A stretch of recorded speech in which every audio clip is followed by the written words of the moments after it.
in your first major deal, I think the Fanbytes deal, you put £1 million of cash on a table. Yeah. Tell us why you did that. Welcome to Box Seats. Today, I'm really proud to have on my show Timothy Armoo, Timo to his friends. Yeah. Timo started his first business at the age of 14. Yeah. By the age of 28, he sold his business Fanbytes in a multi-million-pound deal. Fanbytes was a Gen Z marketing agency with clients like Nike and Samsung. Yeah. He has now just written his first book, What's Stopping You? There you go. He's a investor and a mentor to young entrepreneurs, and he grew up from humble beginnings in South London, the old Kent Road. Yeah. Tough place to grow up. It was tough. A son to two immigrants, and he's been an incredible success story. Timo, welcome to Box Seat. Thank you. Let's roll. So, Fun. Timo, I mean, it's really unusual for me because most of the guests that come on the show, I know a lot about or have worked with previously, and actually I've only found out about you before this show and doing the research.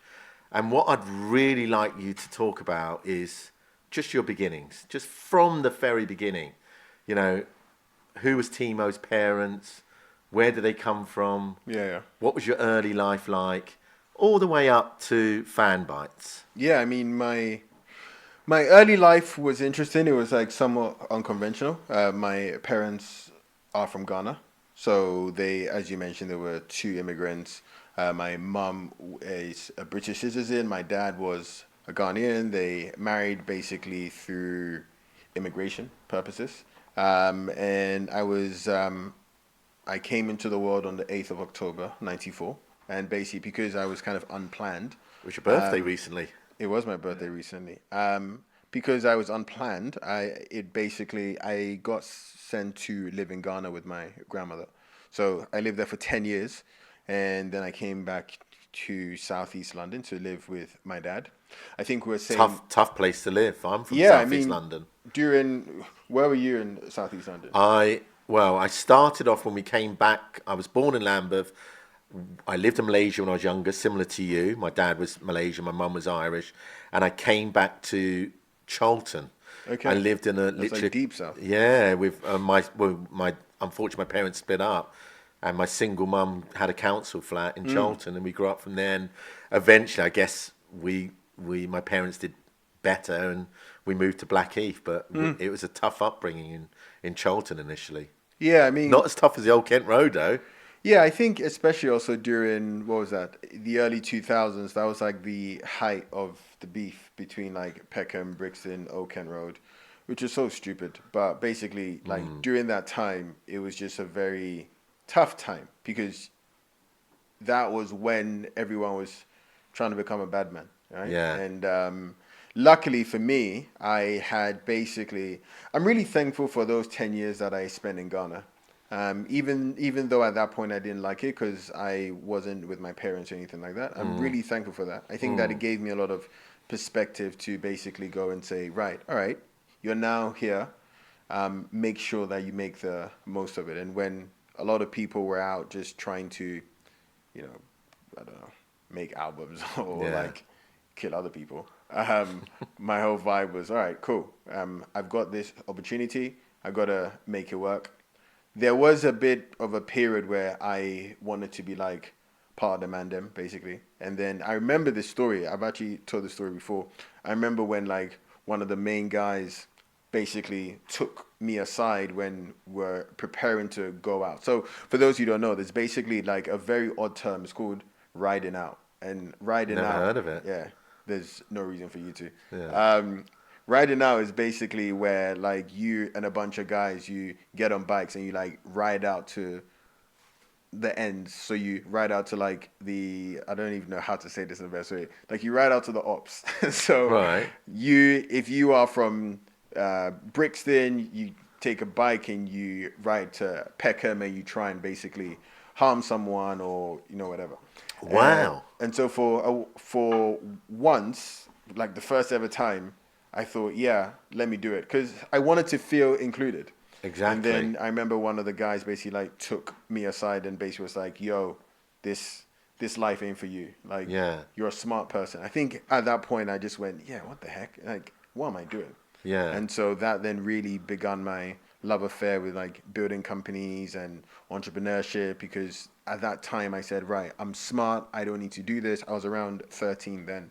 Yeah. And then that was it. I just dove into business at 14 from a bet with a friend of mine and then we just went. And you eventually built up Fanbytes, which Yeah, you Fanbytes sold at the age of 27 in a life-changing deal. Yeah, I mean, what's it like? Fanbytes was like the third thing that had some degree of traction, but man, I'd started like 12, 13 different things. Yeah. And only, Fanbytes and then another company I started at 17, I sold that for 110 grand. And I remember thinking, oh my God, that's the most amount of money I ever made in my life. Yeah. 110,000. Yeah, it was And a how business. old are you when you sold it? 17. Bloody hell. But that was also like one of the things that I proudly say is I've never come up with an original idea in my entire life. So what I do, like my first ever business at 14 was a tutoring business. That's not particularly unique. The business at 17 was a business called Entrepreneur Express. It was like Business Insider, Forbes.com. So it was like an online publication about business. Yeah. And basically I just saw someone else do it and I was like, okay, I'm going to do it. But you're going to do it better. No, not even better, just for like a different audience. Yeah. And then Fanbytes was an influencer marketing business. I saw people do it in the States. I thought, well, this should happen in the UK. And so everything, but then in that whole period, I did a whole bunch of businesses which all failed. Yeah. And well, you sometimes need failure, don't you, to push you on. And sometimes the best lessons in life are failure. Just for the audience, just tell everyone a bit about Fanbytes, what exactly it did. Yeah, so Fanbytes is actually a very simple business. And I say that it's very simple. And a big thing was that we struck the market at the right time. So in my second year of university, Where'd you go to university? Matters. It's all right. I went to Warwick. Yeah. And I did university. It is. I did a computer science degree. What did you get your A-levels in? English, math, history, and economics. Wow. Yeah. Very diverse. Yeah. Both creative arts and science. Yeah. I went to, you know what? I mean, a big break for me.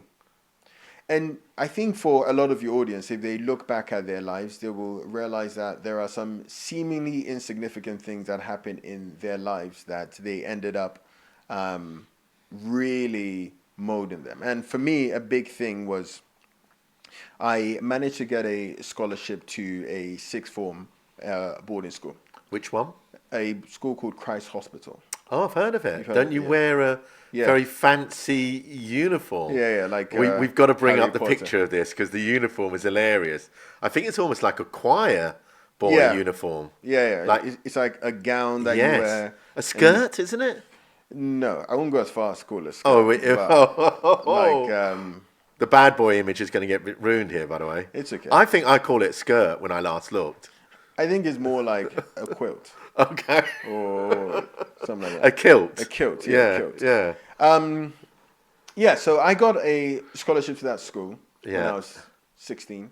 Yep. And it was the first time that I basically had like truly gone out of the ends, basically. Yeah. And there, like the average fee there or what people paid was 27 grand a year. Yeah. And so you were surrounded by people with money, but also really fiercely intelligent people. Yeah. And I think there's something that happens in the lives of a lot of people where their identity of self is actually shaken. So before I went to Christ Hospital, I always saw myself as the intelligent one.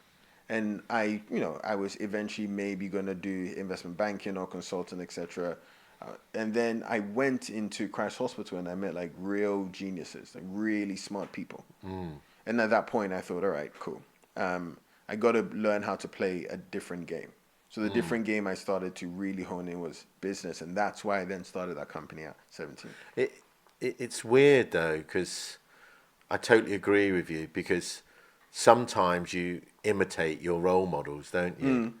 And you want to be what you see as the role models in your society, and that's particularly prevalent in black culture within Britain, I think, because when I was younger, I actually used to work in social services, and people go on about the knife crime, and I know you touched upon it earlier, within gangs, and they seem to think almost as though knives have been just created overnight. No, knives have been big for a long while. But so what has changed? What has really fundamentally changed that means more young, unfortunately, black youth are involved with knife crime? And it's because when I was growing up, we had social services, and unfortunately, there is a lot of the black community where they have single parents, and their mum or their dad might be working, and before they could go somewhere, they could go to a play centre, and they could have all these opportunities, but actually successive governments got rid of them, and as a result of it, they were out in the street, and then their role model was what they saw on the street. And in many ways, you're talking about that story, aren't you? You're saying, my early role, when you're saying about riding out, and then when you went to Christ College, actually you had another role model. And your role model suddenly was, right, okay, I need to step up my game here. I might be intelligent in terms of where I've come from, but now everyone here is intelligent, and you suddenly step up your game. Do you think that's relevant to you? Yeah, I think I always knew I was not gonna be involved in the gang life. Like I always knew that. Always? Yeah. Yeah. Like, look, I think for a lot of us and your audience who is listening or watching this, I think that you have a ideal of yourself. You have a vision of who you are. And really, if you really sat down, it is probably quite different to where you currently are. And so for me, Yeah. like I always had that. Even going up the 4 floors of my council estate, I would always, every step, I would say something like, I don't belong here. I don't belong here. Wow. So I created this thing where I effectively brainwashed myself. So even look, like when it came to selling the business, I remember a BBC reporter asked me and said, is this what you thought you'd be, etc. And I said, yeah, it's exactly how I Yeah. designed it to be. Totally get that. And it's not from a position of ego. I think I always believed that I could, and as a result, when it happened, I was like, well, yeah, Yeah. sure, Do you think a part of that, I'm just curious, that when you went back to Ghana, and I think a lot of people, especially what I tend to find amongst a lot of British people who don't really understand the cultural roots, like with myself, when I went back to Malaysia, my family was a big landowning family in Malaysia, and we had big rubber plantations, and then I had servants and drivers and things like that. And then I came back to South London. I was living in a council estate. Yeah, it's funny, so isn't it? the change was like, oh my god. And I'm just wondering, when you were in Ghana, did you come from a similar sort of background where you had stature in Ghana, and then when you came back to the UK, it was like, well, I'm living in Old Kent Road, but I don't really belong here. Yeah. I've seen another life. Yeah, Do you my think grandmother. that's sort of a bit of your makeup? Yeah, that's a very good observation. In fact, that story you've told is probably the story of most African Asian people. It's like you go back home and you have drivers and everything else, and then you come here and you're just like, what is going on? So yeah, I had that. My grandmother, fortunate enough, was like what she's still around. So was and is a very big political kind of person, and so she knows all the presidents come to her house, etc. So yeah, I think by almost having a taste of that particular thing, you realize that you're meant for more. And it's such an important story to tell, Timo, because I feel as though we're really in some difficult times at the moment, and obviously there's the growth of reform, and it's actually looking likely that they're going to get in. I'm going to do everything in my power to fight against that, because I really believe in the power of immigration. I'm a product of immigration. When my mum first came here from Ireland, she was, a victim of racism. There were signs that said, no blacks, no Irish, no dogs, in that order, and they didn't even have any words for the Indian community, and even made the list. So I know what that racism is like, and it got to a point with my mum that she put on a false accent most of her life. She pretended to be British, and she really hid her Irish accent, and that's driven me. That sort of, and I'll be frank with you, that anger within me has driven me in what I've done. I'm going to prove people right. I'm going to show you that I can really succeed.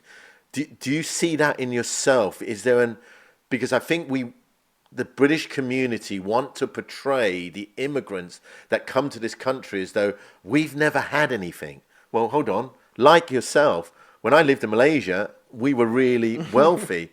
The Indian community that came to this country, Yeah. not many people realize, but when the East India Trading Company first went to India, there wasn't even a Great Britain. There was England and Wales, and they had less than 1% of the global wealth, and India, 25% of it. We raped and pillaged India, and God knows what we did in Africa in terms of the slave trade, and our wealth has been built from that Commonwealth.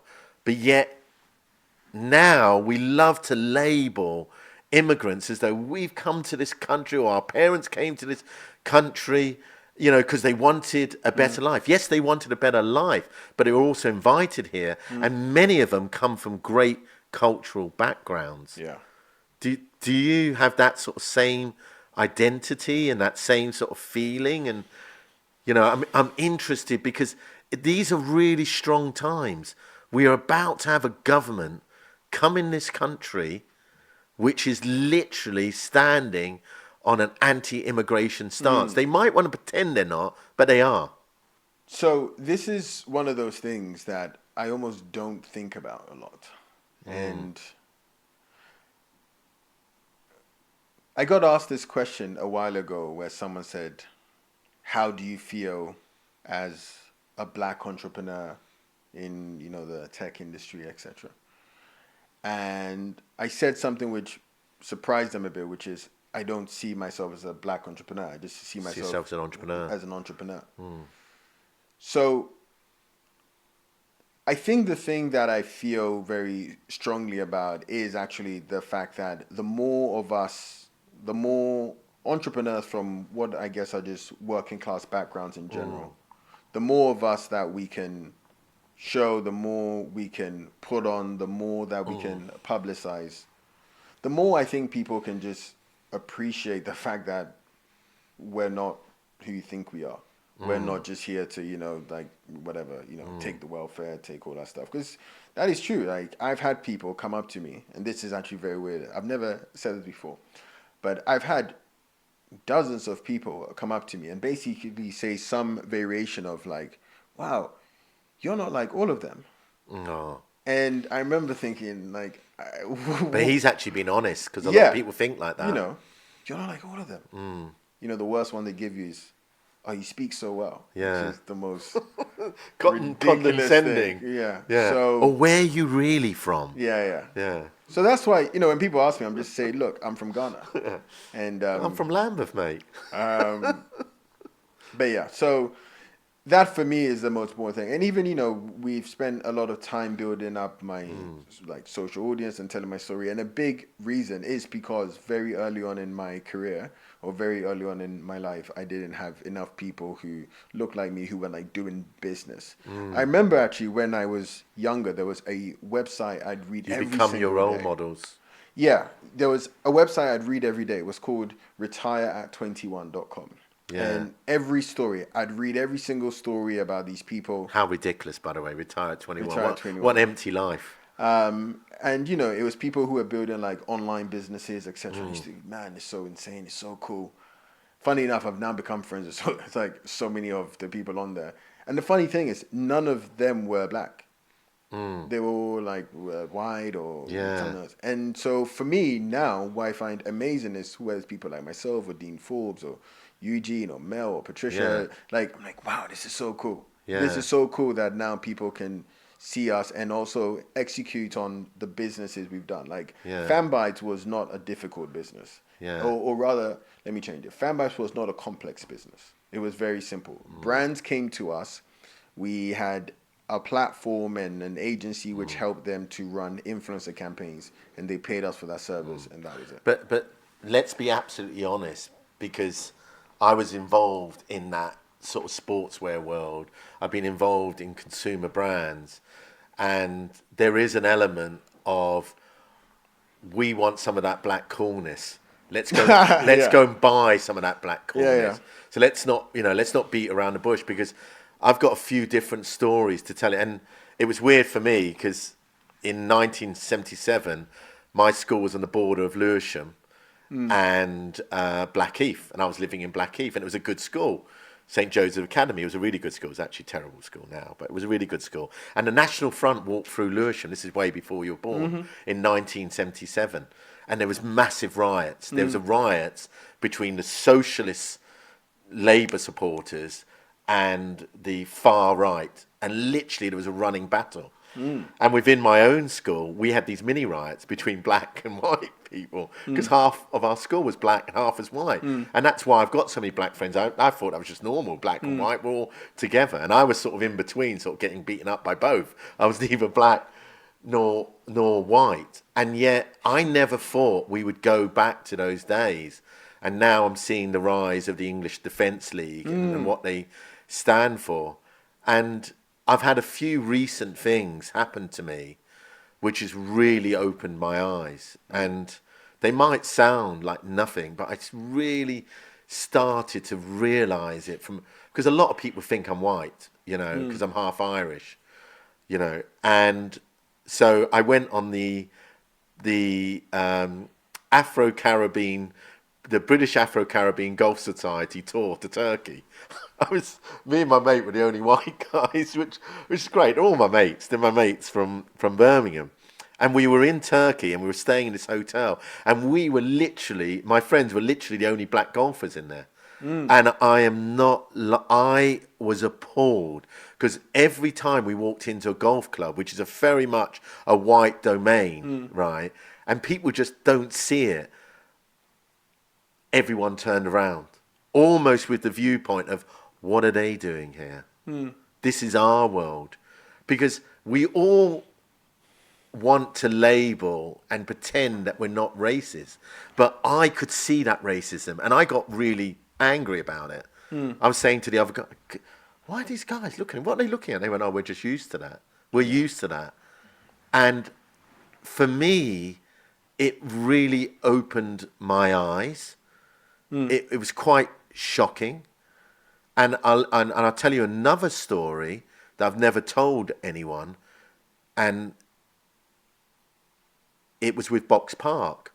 Because I grew up from a very multicultural background, and because I've seen what multiculturalism has brought to Britain, I always embraced it. I was, when I was young, I was like, when they have white men can't jump, I was like, white men can't dance. I loved the dance music culture. The black music culture brought so much to Britain, and I used to be a wannabe DJ, and so I always really identified it. So when I created Box Park, I really wanted to embrace the communities I was in, particularly in Croydon. So we've got a massive black community that come to Box Park, and I absolutely love it. But I remember meeting some property owners and developers, major significant people, and they would go on about gentrification. They would go on about, we would ask them about building something on their site, and the number of times that they would mention they were concerned about our customer because it didn't fit into their idea of gentrification. Because in the end, every property developer wants to do the same thing. Yeah. They want to buy a property cheap, usually in an area that's underdeveloped, and sell it for more money. And actually, they want to gentrify it. Yeah. And they were really concerned about the fact that we had a very multicultural community that was there. And it was this subtle form of racism, this subtle, which isn't really subtle, the same thing as the golf course. And it really opened my eyes to it. Do you feel that you've had those same experiences, or do you feel you've almost become completely immune to it? You're so used to it. So I think I'm very used to being one of, if not the only non-white person in a specific room. But I think it's amazing. It is. It's a power.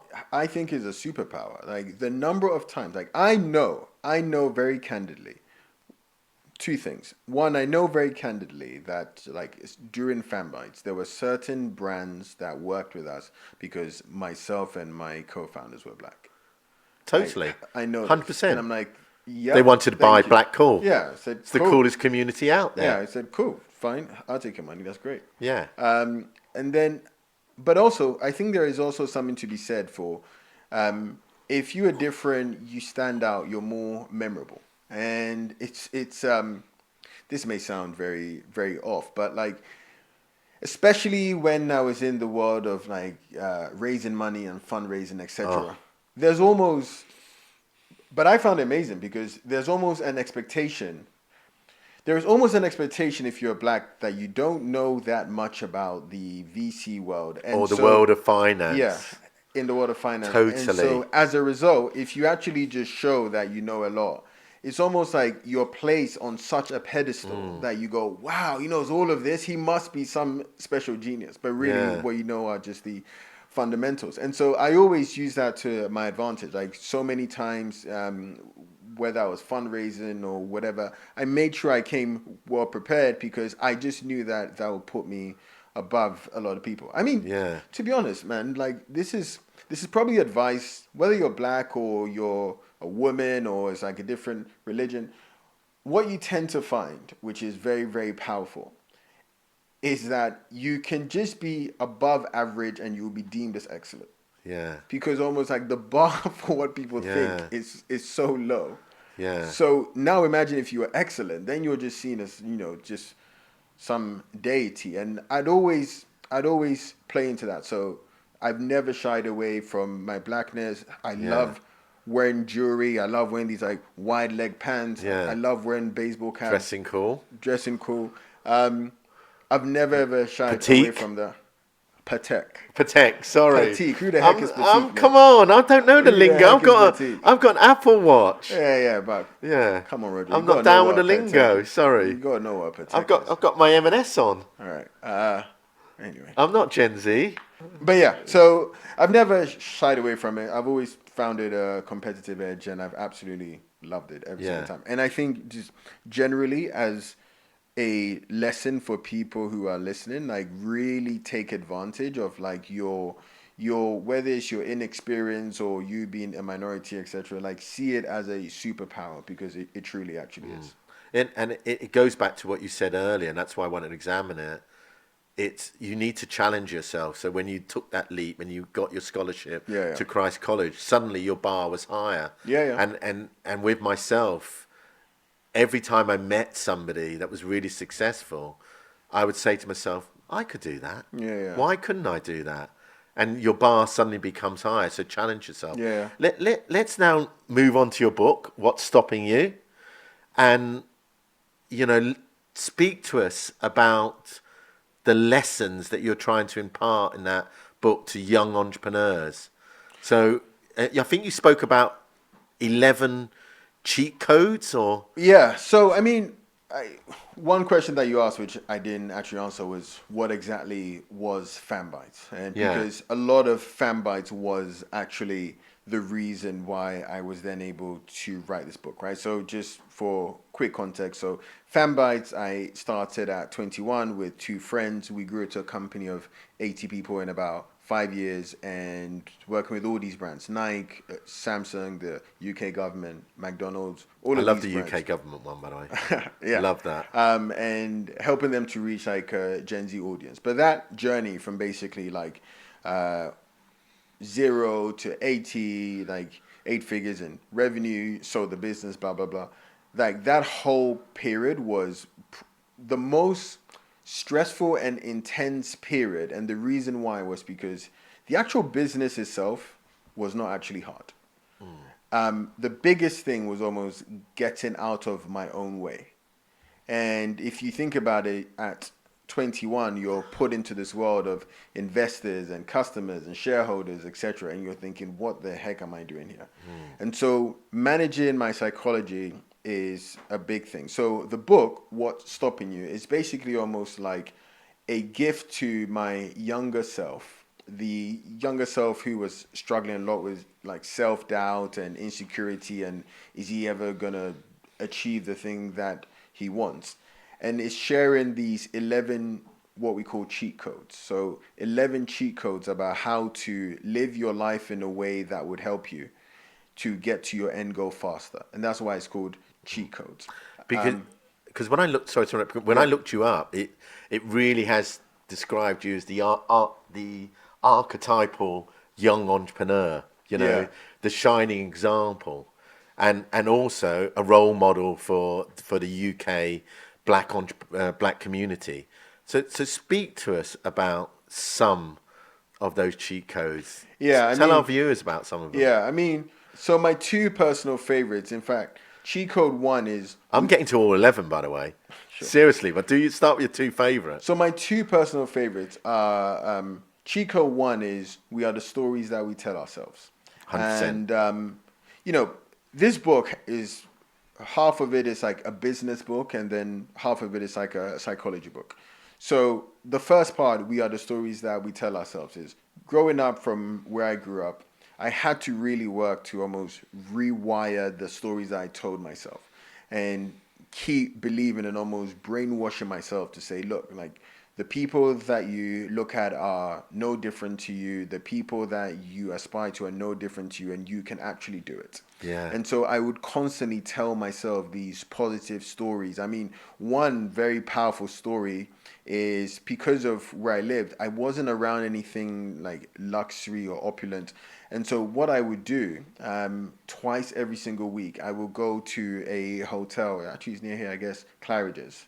Yeah. I will go to like a really expensive Yeah. hotel. I would take my Toshiba laptop with me, and I would like just sit there, so I just could be surrounded by people. This is talking where about I stuff. want to be. Yeah, Yeah. And you know, I went so often. You're that I ended rewriting your up- code. Exactly. Your environment. You're Yeah. creating your own environment. Exactly. Wow, powerful. And I went so often, I became boys with the doorman. Yeah. Seth. And actually, what's so funny is recently, I went there for a meeting, and Seth was like, "Oh my God, I see you online. I see you everywhere, etc."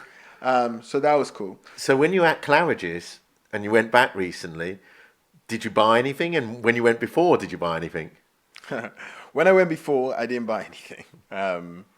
When I went recently, yeah. But Yeah. it was tea. I bought tea. Yeah. And I looked down and I thought, oh, that's kind of cool. That was me. It's so weird because I can really relate to what you said about you are your surroundings. Because one of the things I did when I was young with Box Fresh, I went to California, and I was in California for 3 years in Laguna Beach, and it was home of all the surf industry. And it's a tiny, sleepy town, but it's an incredibly wealthy town. And all the major surf owners were there. So the owner of Billabong, the owner of Stussy, the owner of Quicksilver, all of them. And actually, I got to know a lot of them, Rusty, whatever, and Mossimo. And what it made me realize was, God, if these guys can do it, I can do it. Okay. So when I came back to the UK, my bar was so much higher. And then I relaunched Box Fresh over here, and it absolutely exploded. But it was because I surrounded myself in that environment that it meant to me, well, I can do it. I know these guys. There's nothing special about these guys. And I know how successful you can be. So I totally relate to that. What are some of the other cheat codes? Another cheat code, actually, just before I touch on the second cheat code, what you're describing is something that I think a lot of people should have more, which is, people talk a lot about having an inferiority complex, but I think more people should walk around with a superiority complex. Yeah. They should believe that they are better and they can be better. And most of this game is just, if you truly brainwash yourself to believe you can be that guy, you end up being that guy. But sometimes it's not brainwash, is it? It is, you know, and it's difficult because you don't want to come across arrogant, but sometimes you just know your shit. Yeah. You know, Yeah, you like know I know your my stuff shit better. when it comes to consumer brands, and I put myself up against anyone with that. Exactly, yeah. And you'll definitely come across as somebody that actually knows their shit when it comes to digital marketing and entrepreneurship. Yeah, that's superiority complex. Yeah. The second one, Well, is it? I think you're doing yourself a disservice. It's not so much a super whatever. it's It not. It's not. I mean, it's you believe in yourself. You got total belief because that's what success gives you. so I think a superiority complex is not a negative thing. It is basically believing you are better than other people, and because and that's fine Based on based experience. on experience and skill. Yeah, Yeah, exactly. Right. It's yeah, like, if you said, Timo, go launch another marketing agency, I'd be like, yeah, of course, you'll make yeah, it incredibly successful in the next year. But that's because based on experience and skill set I get, and I think everyone, if you want to achieve something of significance, needs to firstly believe that they can. And here's the thing: all my most successful friends have this. They just don't say it because it sounds a bit crass, yeah, but they all do. yeah. To your second one about another cheat code, my favorite one is actually one that is, Before we address that, yeah. actually, I know I need to go back to what you say because I find it so interesting. Because from the very first minute that you walked in and I met you for the first time today, I said that to myself. This guy is confident. Okay, This that's fine. guy's got total belief. But it's weird because what the British are very uncomfortable about celebrating success. And actually, that's what Americans actually are very good at. Do you think that's another part of your super trait that you've got that total belief? And do you think a lot of that comes from your cultural background as well? So yes, I believe is a big part of who I am to be. I don't think it came from my culture. I think it came from two things. One, I think it came from my mum. Yeah, I think as a kid and even now, like my mom had always told me I was someone who could like do the things that I wanted to, I could be successful. And then, as with anything, weirdly enough, this is actually a cheat code. Cheat code number 7 is that everything big starts small. And yeah, so I think I never always had this level of self belief, but that came because I did small things, and then over time I did slightly bigger things, and then over yeah. time I had slightly bigger things. We'll keep that on. Go on. Yeah, and I think like 2 weeks ago I did a talk in front of 8,000 people. Right? Wow. I would I would never have done that if I hadn't done a talk in front of 8 people 10 years Totally. ago. And Yeah. then that 8 then turned to 80, that then turned to like 800. So I think a lot of my confidence comes from doing things on a very small level and then increasingly over time it getting bigger and bigger. It, it it's weird that you say that. I'm really lucky. One of my best friends is called Tanya Samuels, and her brother is Henry Samuels, and our other brother is James Samuels. I don't know if you know these people, No and clue. they grew up in sort of West and North London, and they come from a a African background, and but they grew up in the 1970s, and they are probably the most confident family I've ever spoken to. And Henry Samuels, do you know who Henry Samuels is? Henry Samuels is Seal, okay, and James Samuel is the director, producer, musician behind The Harder They Fall and The Book of Clarence. And I think his first movie, he got over 100 million in funding from Netflix with Jay-Z and Beyonce. But and that was almost from coming just from a music background and doing limited things. Imagine your first movie doing that. But I tell you what, when you meet them and talk to them, the confidence is it's staggering. Just a total belief. And it's amazing how far that can bring you when you just totally believe in yourself 100% and you believe in your superpowers that you can achieve anything. You know, I think it's it's so important. Come on, give me some more of those cheat codes. I'm loving them. Another cheat code is actually cheat code number 9, which is it's not that deep. um, Yeah. that is just something that I live my life by. I mean, so many things happened during Fanbytes and business in my life where at that point it felt like it would be the end. You know, examples. One of the examples I've said before is so the business was growing incredibly fast. We were a team of like 60 people. We just hit our first 8 figures in revenue. Things are just going boom, boom, boom, boom. And we were preparing to raise money. And we had an investor commit to invest in £1 million into the business. And we're like, yeah, this is amazing. I had done my forecast and everything else. And I remember this very specifically. This was on a Wednesday evening. And I get a call from that investor. And I go, in my mind, I'm thinking, oh, great, he's going to just ask me to check my bank details or something. And then I get on and he says, Timo, this is not what you want to hear, but unfortunately, I can't invest anymore. And I go, Why? why? And then he says, well, because I just had dinner with a friend, and the friend said TikTok, which we're doing a lot of influencer campaigns at that point on TikTok. He said TikTok is Chinese spyware, and I can't support Chinese spyware, so unfortunately, I can't do it.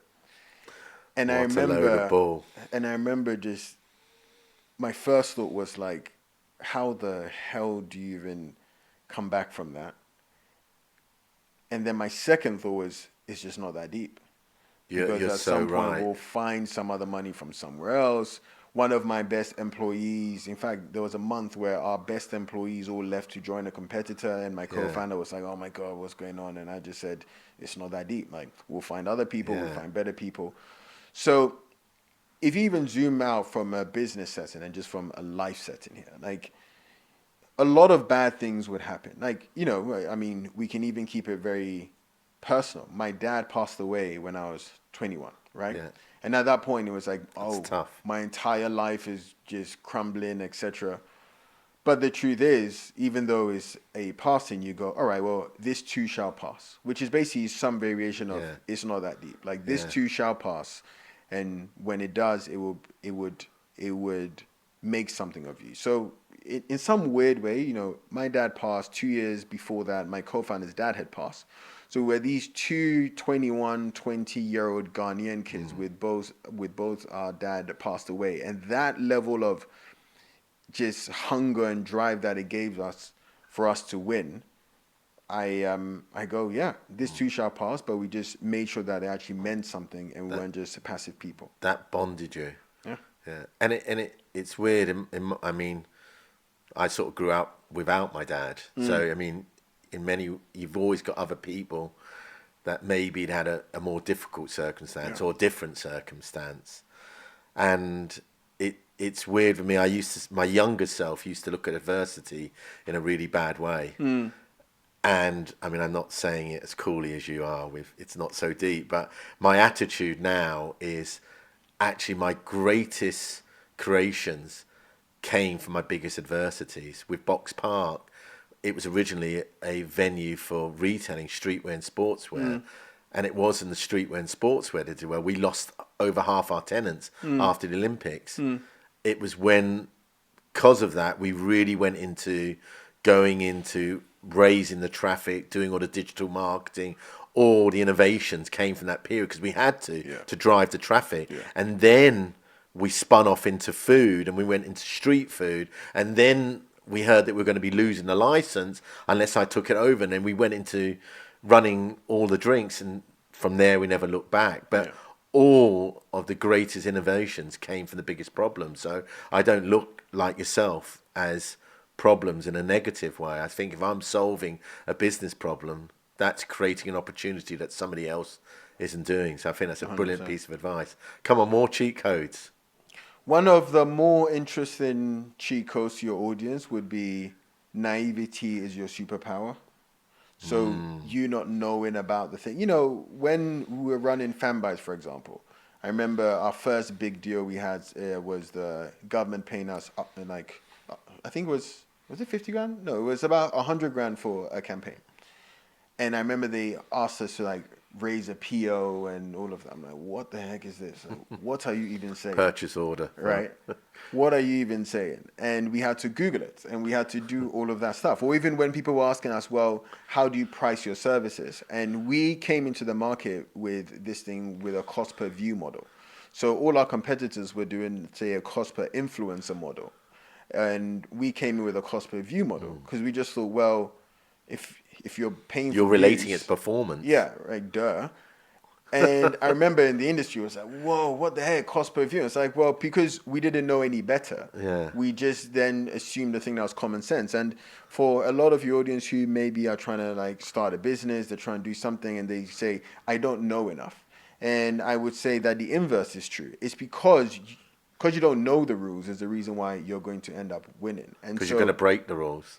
well, because you're going to make up your own rules. Yeah. And if you make up your own rules, and often, and you think from first principles, you find that you're not almost like scared to, is this right? Because you don't know what's right anyway. Yeah. So you might as well do the thing. So that is Such another good cheat code advice. that I really like, which is your naivety is your superpower. Yeah. Yeah. And I resonate with that. In every industry that I've gone into it very naive, but that's really helped because I've wanted to disrupt it in every industry. Whether it was back in the day with streetwear, everyone was going, "What the hell is streetwear?" Didn't even know, but I was like, "It's what the kids want to wear on the streets."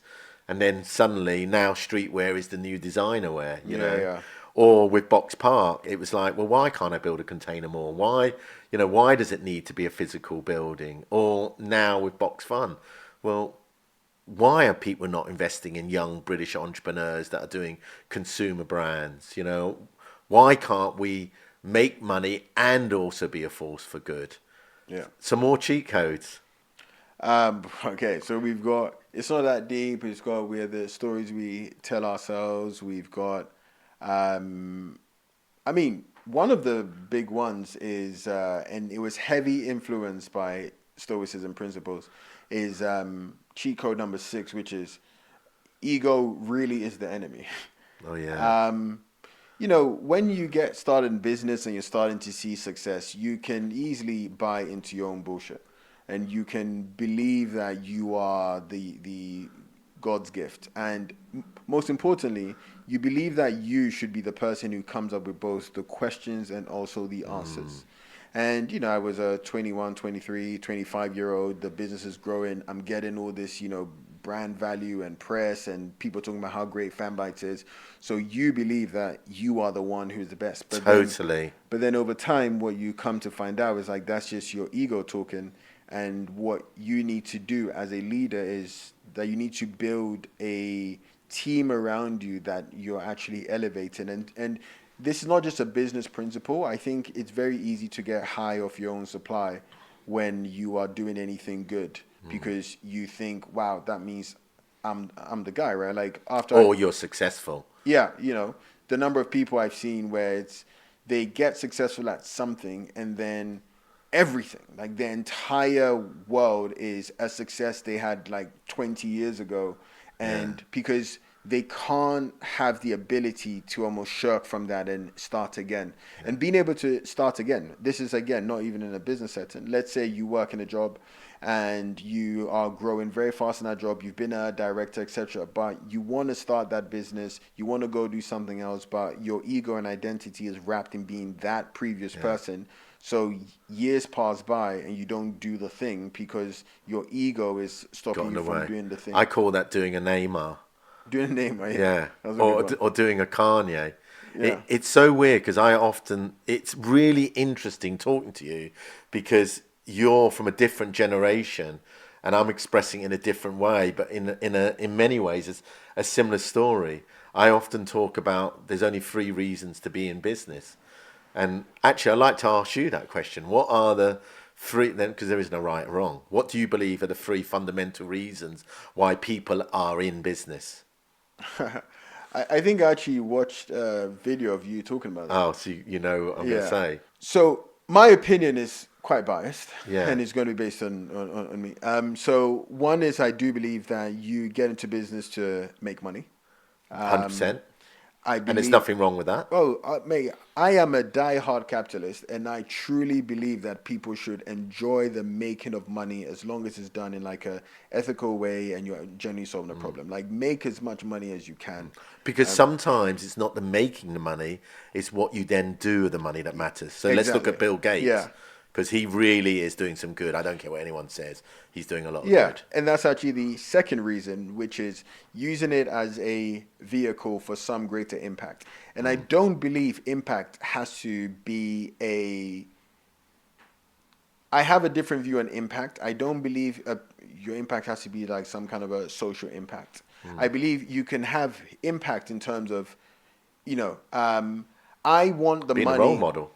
Yeah, exactly. Like, I want the money so that it gives me a stamp of approval, or I want the business success so it gives me a stamp of approval so that people will take me more serious when I do X, right? Because, for example, in certain countries or in certain industries, you really, like, it is a game of who has the money, and then who can then become the politician, who can then become the president, who can then do that. And so the impact doesn't have to be like truly, change the world. It could just be like, well, I have a big vision of who I want to be. I know that being a business success would help me. Therefore, I'm going to do that. And then the third reason is for some sense of community. Like, generally right now with business, and I'm still doing businesses, I'm buying businesses and all that stuff. I think now that fortunately I've like ticked the box of doing it for financial reasons, I come to realize that like the thing that gives me a lot of joy is the community of building something and like solving a problem together. Um, I know, earlier we talked about Simon Squibb, and I absolutely adore Simon, etc. And he Good talks, guy. yeah, I absolutely love Simon, and he talks a lot about purpose a lot. And I remember the first time that we met, I was like, really? And then he actually made me come around and go, yeah, there definitely needs to be a purpose behind what you do, I Once guess. you've made the money and you've got the money, Yeah, living a life without purpose, yeah, it's almost empty. yeah. And yeah. But in my opinion, the order should be um, learn, earn, return. So Love you that. learn in the first third of your life, Love then that. you earn a shit ton of money, Yeah, and then once you've done that, you return it, which could be not just charity, but you totally. return it to where you got it from, which is like given to companies for them to start giving grants, like doing things on a greater impact. It's and I'm conscious of time. For me, I don't think enough entrepreneurs really deeply understand the journey they're going on. And I'm a great believer if you go on any journey, you've got to know the destination. So what I believe is there's only, and I'm saying it just basically along the same lines, but there's only three reasons you're in business. I think the first reason is ego, and I recognise that with my younger self, that it was the stature of, oh, here's Roger, he's successful, he runs this fashion brand, and definitely I ran my first business for ego, and that's a terrible reason to run a business, and that can often, well, I personally, Okay. for my personality, Okay, fine. because you're doing it to bolster your ego, and if from an investor's Yeah. perspective. And the next reason, you're dead right, is to make money, and there's nothing wrong with making money. And the third, I believe, is for the benefit of your staff or society. So that's what Yves Chouinard has done with Patagonia. Yeah. Okay. So rounding up now, what is keeping you going now? Why are you still working? Yeah. What gets you up every morning? Why are you still doing it? Because you've got financial freedom. So for me, a big driver when I wake up is realizing that through my efforts and through a very big amount of luck, I'm in a position now where I can help a lot of people to also realize themselves in the same way that I did. And that's why we even, we are doing a book with Penguin, etc. Because I went, you know what, whether it's through our content or through a book or through podcasts like this, if more people can get out of their own way, if more people can start that business, start that side project, start that side hustle, and change their life in the same way that I have, I think that would be some element of like impact. And so that is a So a big role driver for model. me. Yeah. Yeah. And you once famously, well, I call it doing a KLF, but you probably don't remember KLF. Um, you once famously in your first major deal, I think the Fanbytes deal, you put £1 million of cash on a table. Yeah. Tell us why you did that. Yeah, so I took £1 million from my bank and I put it on my mattress and just looked at it Yeah. Why? because I wanted to make it very real to myself after we sold the business that I was I wasn't that same scared, anxious kid who was scared to Here spend was money. really £1 million. Yeah, because Because you don't celebrate our successes, do we? yeah, and Yeah. all of that just looks like numbers on a screen, Yeah. and it doesn't feel real. And I remember just looking at it and just going, "Wow, like I love this. this is insane! Like this is You you celebrated. created it, yeah." Yeah. And and being like, look, if everything fails, if everything ever fails, at the very least you have this, and it's like you who did that. Yeah. And I You remember need to shortly celebrate your afterwards, success. yeah, and I remember shortly afterwards, almost my mentality, my sense of self, it became a lot more confident and sure, and so that was it. It's weird because famously, Don King did that with Muhammad Ali after the Rumble in Jungle. He said, "Do you want this suitcase of cash, or do you want me to pay you via a check?" And actually, the suitcase of cash was half the money, and Ali took the apparently took the suitcase of cash. Look, just rounding up, if you can say anything to the audience, to the young entrepreneurs out there, what sort of parting message do you want to say to them? Just realize you're more capable than you think, and believe in that capability, because the only thing separating you from who you currently are to who you can be is the belief that you can be that person. That's it. Timo, it's been an absolute pleasure having you on the show today. I really believe you're an important role model for not only young entrepreneurs, but for the black community in this country and for anyone that's a product of immigrants that have come to this country. Thank you. And you're a shining example of what can be done when you're given that opportunity. And I'm looking forward to following your journey. I know it's going to be a great success. And thank you for coming Thank you. today. Thanks, Roger.